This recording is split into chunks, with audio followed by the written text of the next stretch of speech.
Hey everyone, today I'm going to show you how to turn off auto capture on the Adobe Scan app, so let's get started with this quick tutorial. Now you should already have the Adobe Scan app open with the camera ready to scan documents. You'll notice the interface is pretty straightforward and designed for quick scanning.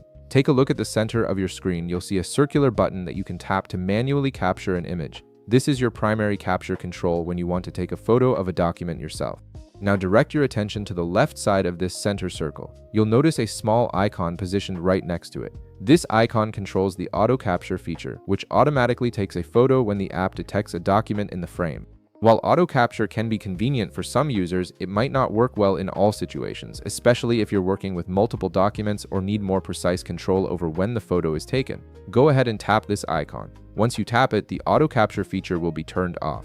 This means the app will no longer automatically snap photos when it detects a document. Instead, you'll have full manual control, allowing you to position your document exactly how you want it and capture the image only when you're ready by tapping that center circle button. And that's it. You've successfully disabled auto capture on Adobe Scan, giving you complete control over when your documents are photographed. If this video helped you out, be sure to leave a like, subscribe, and I'll see you in the next one.